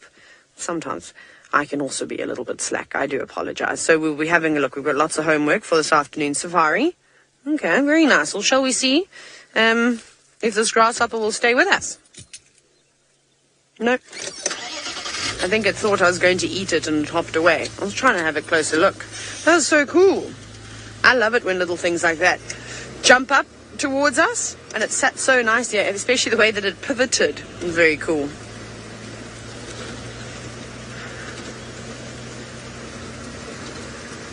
Now, Dr. Rob, great to hear from you again. You've asked if Gemsbok ever visit the Kruger. I've never seen one.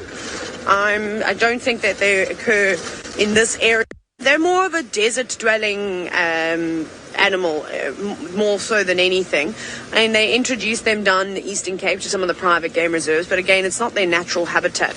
They should be in Namibia, trekking through the sand dunes. But I suppose all the animals out here are pretty good at adapting. So no, they shouldn't naturally occur in this area. I'm sure they would do just fine, though. I mean, they'd probably be quite happy. There's lots of things for them to eat here. They wouldn't have to eat melons and I suppose, I don't know, what else does a gemsbok eat when you're in the desert? Little succulents and things. There's not much out there, is there? Pockets of food. They've also got to travel huge distances constantly looking for food. But it would be nice to have, of course, a gemsbok shirt, but I don't think that that's happened. Right, Brent has been looking for elephants all morning on foot. He's got them. So we were actually engrossed in the small world and heard a branch break. And it's actually a big herd. There's probably 25 or 30 of them. See, there's more coming through now, Dave, to the left.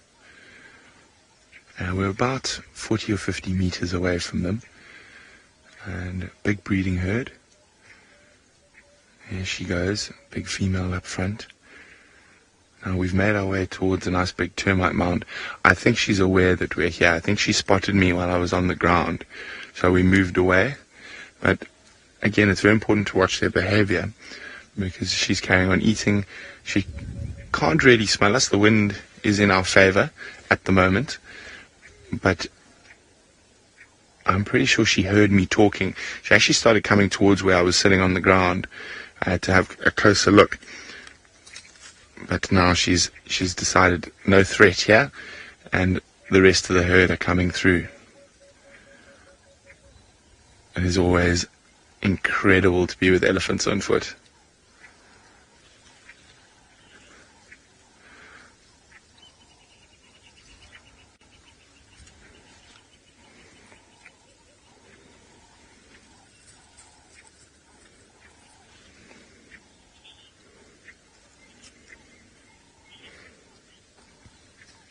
Look at that. Having a good ear rub, you said, Dave. The one on there, found a nice tree to have a scratch on. Now Maureen's wondering, can you hear them talking to each other? Maureen is wondering, do any of these animals have tracking collars? There are some animals that will come through that have tracking collars, Maureen, but the vast majority don't. The ones that have tracking collars, specifically elephant and buffalo, and wild dog actually, are all part of ongoing studies, mostly from the Kruger National Park, and of course there's no fence between us and the Kruger. Oh, look at that! He's having the best rub. Oh, that's so nice.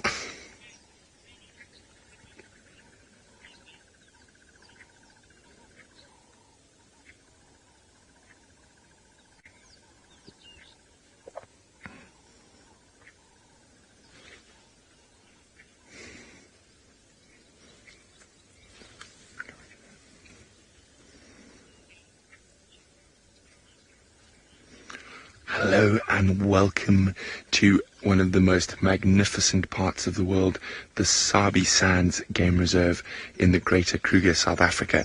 My name is Brent Leo Smith. I've got Dave on camera, and we're about 40 meters from a massive herd of elephants. Oh, they've just come out into the open. There we go. There's probably about 25 to 30 elephants spread through the bush willow thickets. We've been looking for leopard and we came across elephants. There's some more about to come out into the open with some little ones now. Now we're up high on a termite mound, making sure we're safe. The wind's in our favor. The elephants have no idea we are here. There's a tiny little baby coming. Oh, he's so small, he's even below the grass. Wow. That is amazing. Now, of course, you've always got to be very careful with breeding herds of elephants on foot, and the mothers can become very protective of their babies, so they can get aggressive. So we always make sure we're in a safe position.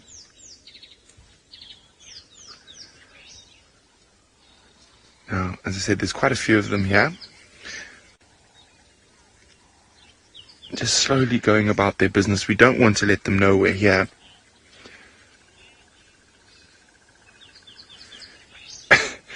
Sonia would like to know, do you bring peanuts for the baby? No, Sonia, these are wild elephants. If I tried to give the baby peanuts, the mom would make me as flat as a pancake. So no, we don't at all feed animals out here in the wild. This is a completely natural ecosystem.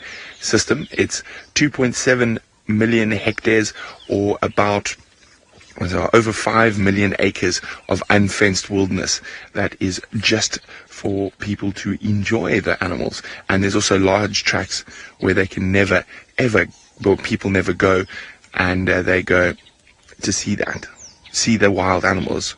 Sorry, my earpiece fell out there.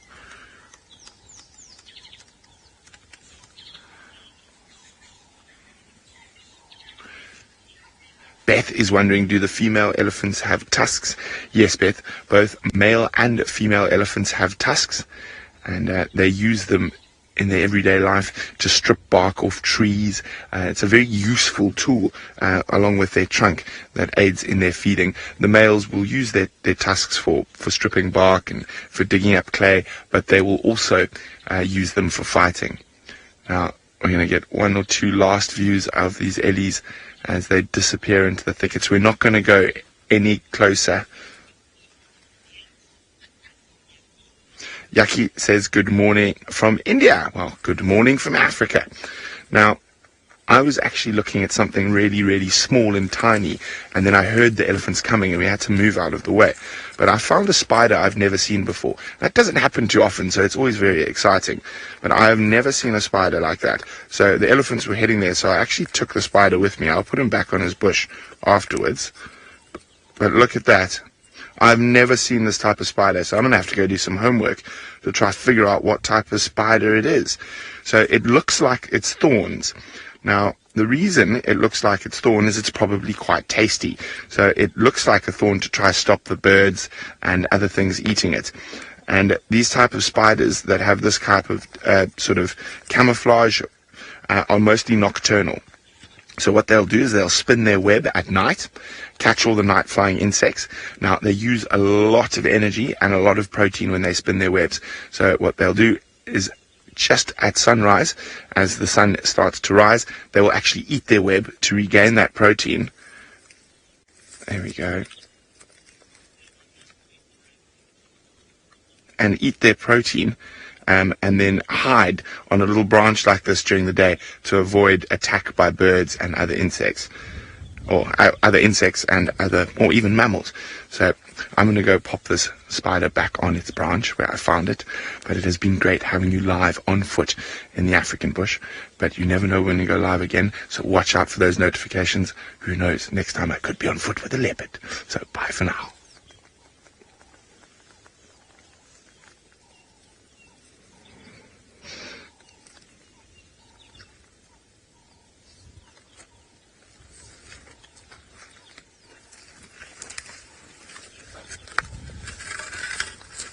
Now, how amazing is this spider, guys?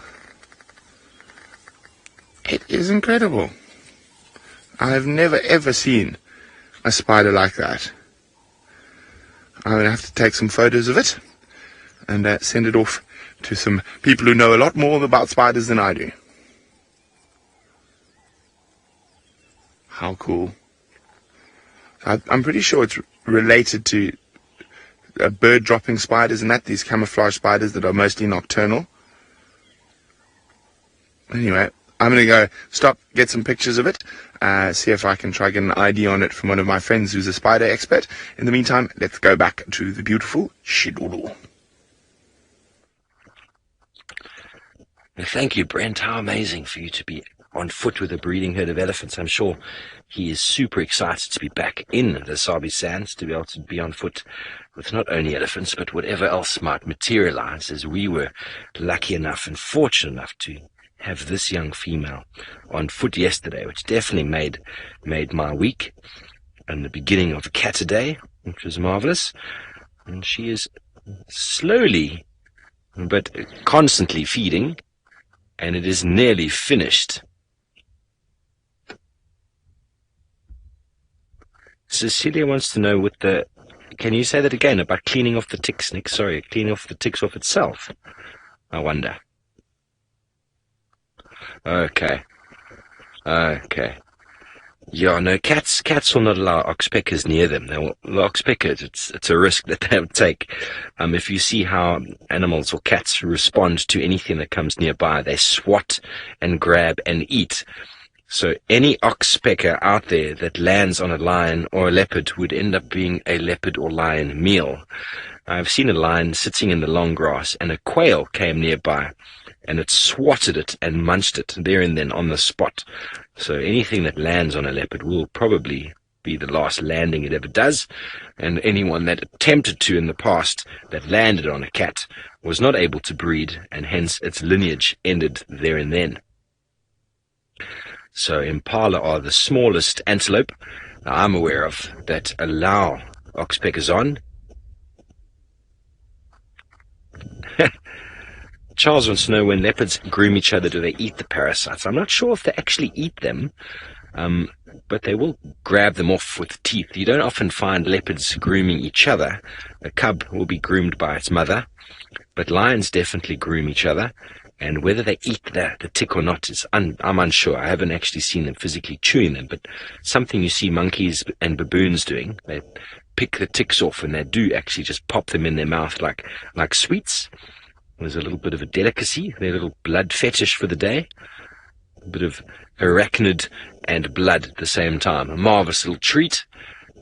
And at the same time, dealing with the allo grooming, which is very part and parcel of the social behavior of those animals. And talking about baboons, it's very interesting how their grooming behavior can almost be related to or compared to that of a prison gang.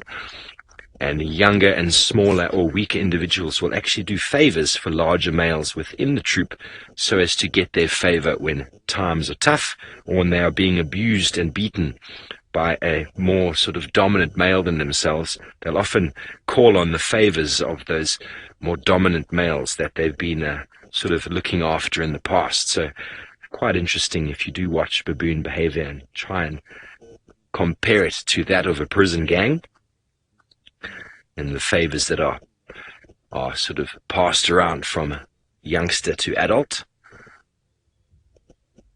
But leopards will do most of the grooming for themselves, so those ticks on the back of her neck she'll either scratch off or they will fall off and breed soon.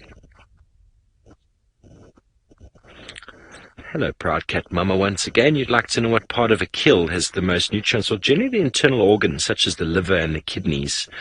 Those tend to have, or I think the liver in its own has generally got most of the iron and whatever it is that the leopard will benefit from most. But then also, when they're able to break open the bones and get the marrow is very, very nutritious and very, very good for the leopard. But then obviously all the meat is very, very tasty. And as we saw earlier, she really enjoyed the cheek. I've quite often seen cats feeding on cheeks of animals. I don't quite know why. What is there in the cheek that is so delicious and so tasty? It's very hard to say, really, but there's practically nothing left of this duiker. She's got one leg and a little bit of a hip joint, I think. I'm not actually sure anymore. It's hidden by the branch. The rest of it has fallen. Will she go down and reclaim what she's dropped? Those hyena that we're calling have not come anywhere near the scene.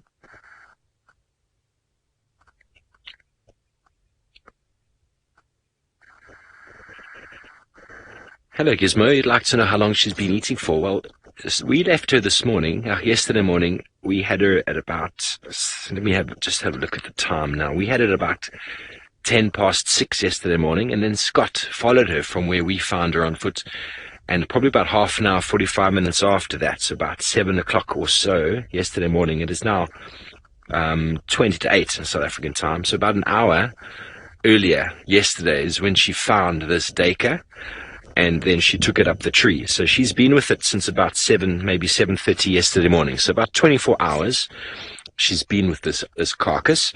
And this is the second time we've been with her, and she's been feeding, since we've been with her this morning, she's practically been feeding for about an hour already. And yesterday we were with her before we left safari last night. She was feeding also for about 45 minutes to an hour. And during the night we have no idea how much time she spent on the kill itself. But she has not stopped for about an hour. She's been munching away, crunching the bones, enjoying her breakfast, a very hearty meal indeed.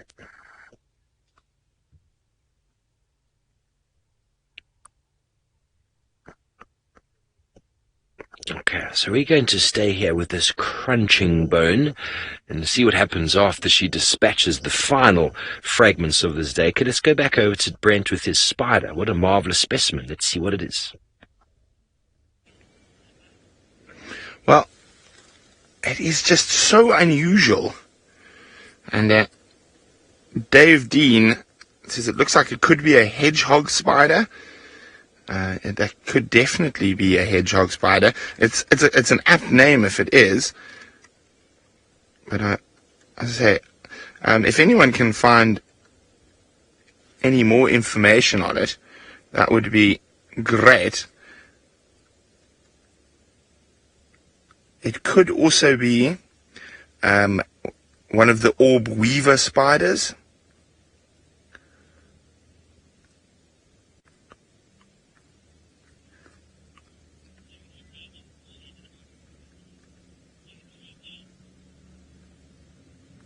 I think the hedgehog spider is not quite the same, but you do have quite a lot of variance in these things. But it's going to be, I think it's going to be a tough one.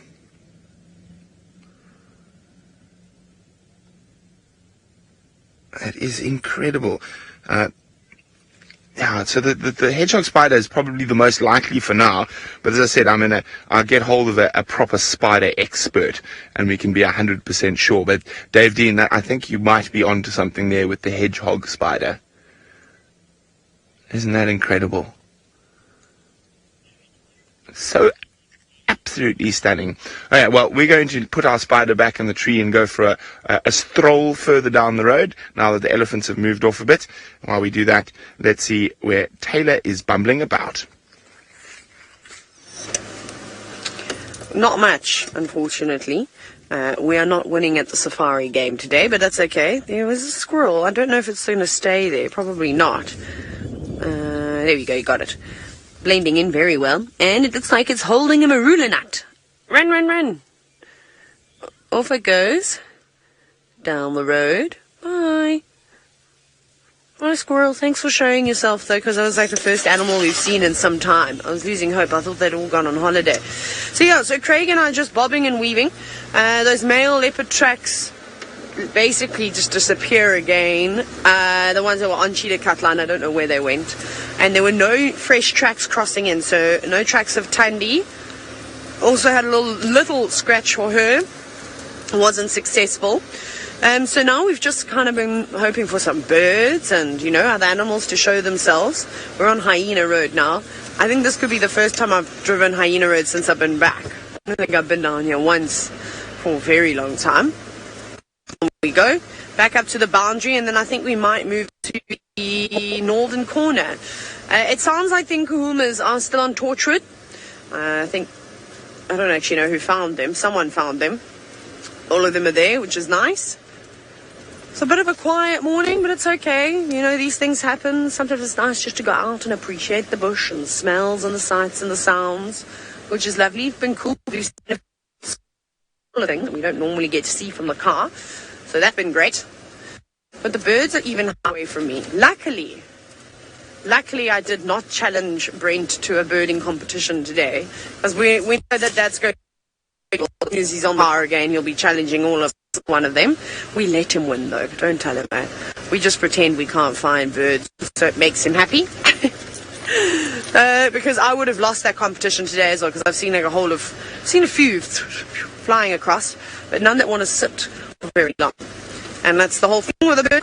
You've got to put it on camera, otherwise it doesn't count. That can be quite key. It doesn't actually look like many people have driven down. There's an Inyala. What I was going to say is, it doesn't look like many people have driven down this road. It's quite quiet. As I say that, all the animals now pop out. Hello, Mr. Inyala Bull, you're quite beautiful. Lovely horns, but please don't turn away. No, come back. Come back here, please. Okay, well, seeing as though the hornbill's gone. Craig, on the left, I don't know if can you see that hornbill in that, what is that tree? Road, sitting in something. Here we go. A yellow-billed hornbill. It's sitting in a quarry. And hopping around on a very flimsy branch. It always amazes me as to a bird's balance and how they can just sit on the smallest of small branches. It's coming closer. What are you looking for? Looking for little insects? Shimmying its way down? What has it got there? It's got something in its mouth. I don't know if it's eating the berries. Yes, maybe. Yeah, it does look like it's actually nibbling on a few little berries. Are you looking for the insects that could be drawn to the fruit?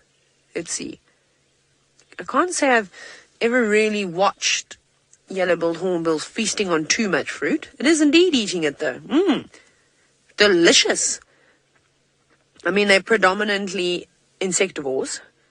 They're mainly feeding on insects, anything that they can catch. But I suppose a little bit of fruit never did anybody any harm. Unlike the cousins, the crowned hornbills and the trumpeters, which we can also sometimes see here, they absolutely love fruit. And they'll feast on it whenever they get the opportunity. I might have to go chase that hornbill away, though, so I can have a guarri berry. Hey, Craig, stop eating all the red ones. Save some for us. Because I always tell you how it's one of my favorite fruits. And it is too. It's only going for them. No, that you have the other ones. We're also hungry. Quite funny to watch, in fact. All on its own, no partner. Normally you see them in pairs too. But a very cool little bird. And bye-bye. Off it goes. Very nice. Let's go get some berries. Seeing as though the hornbill decided to leave, I didn't even have to chase it away. I'm going to eat the rest of them now.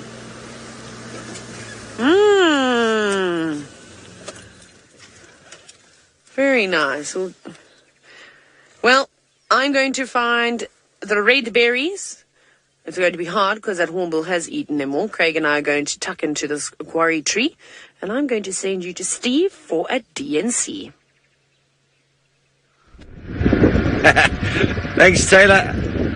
Don't eat too many of the guari seeds. Apparently they can make you quite excited. So, folks, we've moved out of the Xidulu female sighting, the young leopard, just to give some of the other landowners and game viewers a bit of a chance. We're going to see if we can go follow up on the tracks of those buffalo, because it seems as if no one is interested in following them. So let's go see where they've gone to. By the look of their tracks, they're probably heading down towards Treehouse Dam, but that's just kind of what I saw. Buffalo move in response to water and food, and there's lots of food around, so the direction that they're moving probably in relation to some form of water. So the best option is to go and have a look. If they're going to Vuyatela Dam, they would have headed that way, but they're heading sort of, yeah, here's some dung just there on the road. Jane would like to know how they fuel up the gas tanks. Are you talking about our vehicles, Jane? We have jerry cans, 20 liter petrol containers that we fill up. We pick them up in town every so often. Whenever we go there, there's quite a few staff movements. We go through to Hoedspruit. It's about an hour or so drive. We head through there and we get water. First of all, we get sort of reverse osmosis water, and then petrol and all sorts of other interesting things that we might need in camp. We do have a food delivery that comes through once a week, but for them to bring fuel for us would be quite wrong, because they come with a refrigerated truck. So to bring fuel in there wouldn't work. So yeah, we get quite often, like for example, Jerry has gone through to that side last night to fetch one of our other staff members, Alicia, who will be back today. And so she went and spent the night, but we have staff movements quite regularly to and from town. Okay, so there is the dung pile of a buffalo. This is what we came across this morning. If I just show you in the road there, I'm going to jump off for a second. Sands is going to show you the dung. You can see that black spot above my shoulder, and then the multitude of buffalo tracks heading in that direction. So that is the general direction they're going, and very, very easy to identify buffalo dung because it's very moist, very flat, called a patty, and the tracks, if you can see them, that is the hoof heading in that direction. So we're going to follow up sort of that way. Buffalo, probably the easiest animals in the African bush to follow because they just leave a trail of dung behind them, and you could almost follow the flies, just smell them and follow them. I know guests in the past have always been very amazed at my ability to track and find buffalo, but it is not that hard, folks. It's not that hard. They move in relation to food and water, and as I said, they leave dung and a multitude of tracks. So while we see if we can follow up and find these beautiful buffalo, let's go over to Taylor, who's got a very small crepuscular bird. We do. I don't know how I managed to spot it after I was just complaining about how we haven't been seeing any animals. Hyena Road seems to be the road where I should have started my drive. But anyways, here we have a little pearl-spotted owlet. Just found its perch in a silver cluster leaf, and that's where it is going to sit for the rest of the day. Craig, can we show everyone how far away that is? Just have a look at this. I still don't know how I saw that, because that's very far away. In we go. My eyes are actually working today. That's a surprise. Now, I was, for a moment, I actually thought, my goodness, is it a pearl-spotted owlet or is it a barred owlet? Because I couldn't remember the differences. It's been a long time since I've seen either, but you can see as it turns its head, it's got the little black spots on the back of its head. But also a very, very streaky breast, prominent yellow eyes, and I love that little white eyebrow it looks like they have. Come on, look at us now so we can show everybody what you're talking about. What are we talking about? Come on, look at us. Right? Keeps wanting to look away. Come here. Here you can see. Hey, just going round and round and round. Come back here. That's keeping an eye on at 6 o'clock. That's so cool. You know, they can't quite turn their head 360 degrees, but it's close. That's amazing. It's actually facing us. The body is facing us, looking down on the ground. Perhaps it's taking advantage of the cooler, cloudy day. And that's what it actually looks like what it's doing at the moment. It looks like it's looking on the ground. Now, when pearl-spotted owlets hunt, I mean, they're not flying around trying to necessarily flush any prey out. Oh, I can hear hyenas. Can you hear that?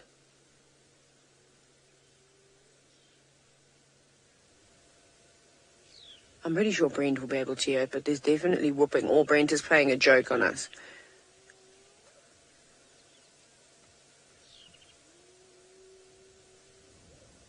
Can you hear it, Craig? It's pretty loud. I'm sorry that you can't hear it. Definitely one on the move and calling. Anyways, that'll be the next thing that we go and investigate. Anyways, so what I was saying is that this little owl is sat on its little perch and staring down into the grass, I think, hoping that a little rodent of sorts will flush out of the grass, and then I'm pretty sure it will take advantage. Like I said, it's cool, it's overcast, so it's kind of like it's hunting in the very early morning, which is quite nice. Oh, off it goes. It's just flown all the way down over there. I don't think we'll be able to get it there. Thank you, Sharon, for the lovely compliment. You said that I've got amazing eyesight. I think sometimes I just get lucky. But let me try to turn in here. When you have been working in the bush for a long time, your eyes definitely do start to pick up the smaller things and things that don't belong. Like there, I could clearly see at the edge of a branch there was something on the end, and I was like, well, they don't get any big fruit, or that's a bizarre spot for an ant to make its nest.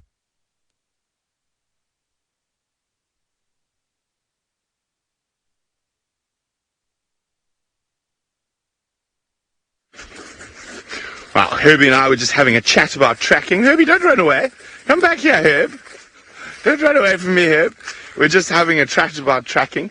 Unfortunately, we haven't found any leopard tracks, so we're just having a nice chat about tracking while we're keeping an eye out for everything. And so it's always great to spend time with Herb on foot. It's an absolute pleasure. He is one of the true gentlemen of the world, Herbie. So absolute pleasure to be back out with Herbs. Smile, Herb. So what we're trying to do is, if Hasana has come back, it's going to be in this last stretch that we're on here, and on Shabam Road, because that open area where my brother said he was going was just over here. Oh, what have we got? Juvenile Battalier, Dave. Sometimes put Dave to the test. Here we go. Nice, Darvikins. Darvikins, that's a tree.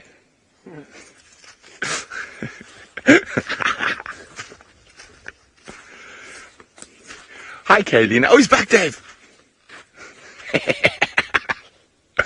I love torturing cameramen. It's an art.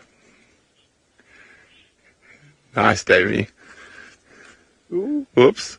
Panic at the Disco. Okay, I'll stop torturing you now, Dave. So Kayleen was wondering, what is the smallest cat out here? It is the African wildcat. It is the smallest cat that occurs naturally in this part of South Africa. There is one smaller cat species that lives up to the north and the west, and that's a black-footed cat, which is more an arid desert species.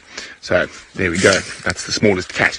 Now, the other small cats we get here are caracal, which is also known as a lynx sometimes in South Africa, and they've got the long tufts of hair on top of their ears. And then, of course, serval is another small cat we get here.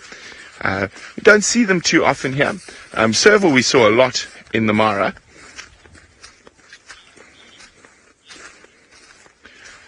Ooh. Nicole's wondering, what animal have I never seen that I would really like to? Well, I've been quite lucky. I think, in